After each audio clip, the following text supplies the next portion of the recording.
The concept of reincarnation has been around for thousands of years. The belief that when we die, we are reborn again as entirely new people. Those who believe this say that sometimes young children can still remember the last person they were. Now, whether or not you believe in reincarnation, the stories these kids tell are scarily accurate and a little bit creepy, if I'm honest. My name is Danny Burke, and this is the top 10 scary kids who remember their past lives. Starting off at number 10 now, we have James Leininger. James was born in 1998, and when he was 2 years old, he pointed to a picture of Iwo Jima in the Pacific and told his parents that's where his plane was shot down. His shocked parents researched this and found that only one plane was ever shot down there, and it was the plane of American pilot Lieutenant James Huston Jr., who was killed by the Japanese in 1945 at the end of World War II. James remembered being Lieutenant James. He correctly stated that his ship was the Natoma, and he would have thrashing nightmares when he would sleep, where he would say things like airplane crash on fire, little man can't get out. The parents met with Lieutenant James's crew, now all old men, and they confirmed that every detail James talked about was 100% accurate. Coming in at number 9 now, we have Shanti Devi. She was born in India in 1926, and when she was 4 years old, she told her parents that her real home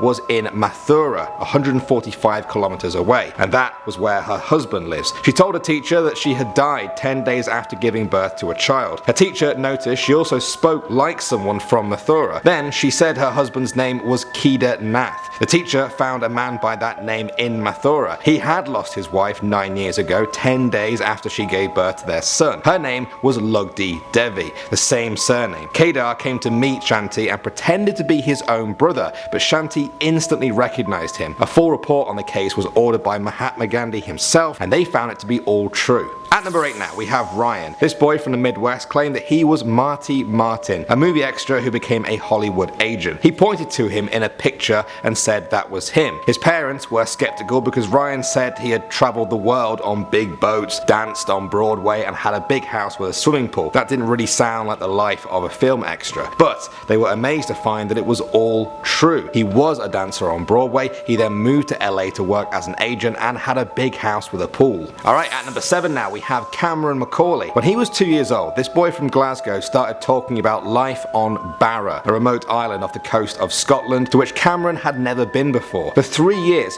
all he seemed to talk about was his Barra home, his friends and his family there. He said his dad was called Shane Robertson, he was killed by a car, and he missed his mum so badly he was in genuine distress. His parents finally decided to take him to Barra. A documentary crew joined them. They were amazed by how many things Cameron got right. It was the tiny details, everything from his dog's breed, the colour of his house, even the view from the window. If you're interested to hear more on this, the full documentary is actually on YouTube. Alright, at number 6 now, we have the Pollock Twins. These twins from Hexham, England were said to be the reincarnation of their own dead sisters. Their sisters had been killed the year before they were born in a car accident, Jacqueline and Joanna, aged 6 and 11. Then the twins came along, Gillian and Jennifer Pollock. Their father noticed that Jennifer had a white line across her head, similar to Jacqueline's scar from a bike accident. She also had an identical birthmark on her leg. The family moved away from the town and didn't return for 4 years. When they did, the twins started to point out landmarks they had never even been to before. They swore that the school Jacqueline and Gillian had attended was actually their school. The parents then showed them the girls' old toys, and they named every single one correctly. They even had a fear of cars. The memories vanished around the age of 5, and the twins never remembered anything again.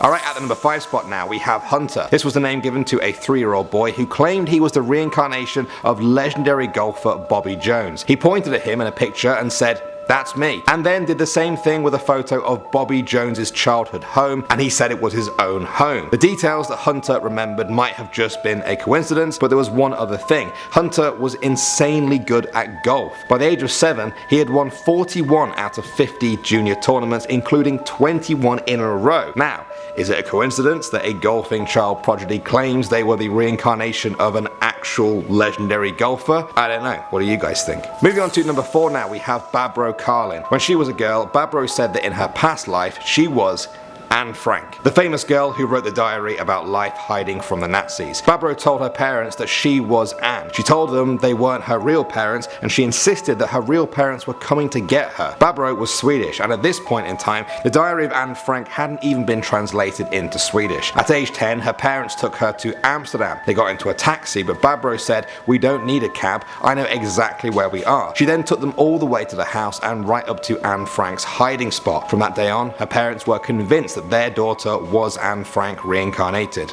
Coming in at number 3 now, we have Edward Austrian. This 4-year-old was always scared of drizzly, damp days. He would refer to a growth in his throat as his shot. This was all very confusing until he told his mother who he was in a past life, a soldier in World War I. He said his name was James. He was 18 years old and he was walking through the mud in France. It was a damp, rainy and cold day. His rifle felt heavy. All he could see were the ravages of the battlefield. He had a shot come from behind him. A bullet went through someone else and hit him right in the back of the neck, and he felt his throat fill with blood. Now he insisted he didn't see any of this on TV or in the movies, that this was real and it happened to him. Coming in number 2 now, we have Finding the Grave. The boy in this story was just 3 years old, so his name has been protected. In 2009, a doctor investigated his claim that he remembered his past life and that he was killed by an axe blow to the head, exactly where his red birthmark was. The boy took the doctor to a village and walked up to a grave there, saying, "I used to be your neighbor. We had a fight and you killed me with an axe."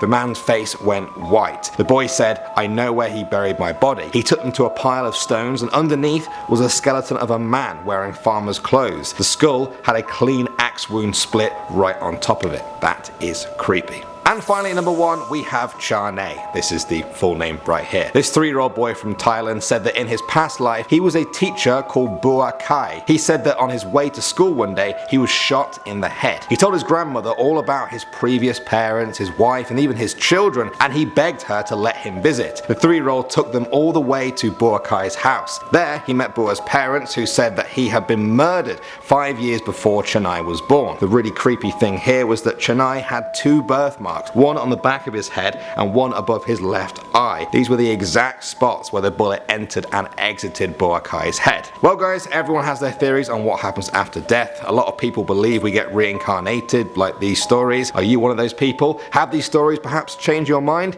Let me know your thoughts and what video you want to see next on the channel. My name is Danny Burke and I'll see you in the next video.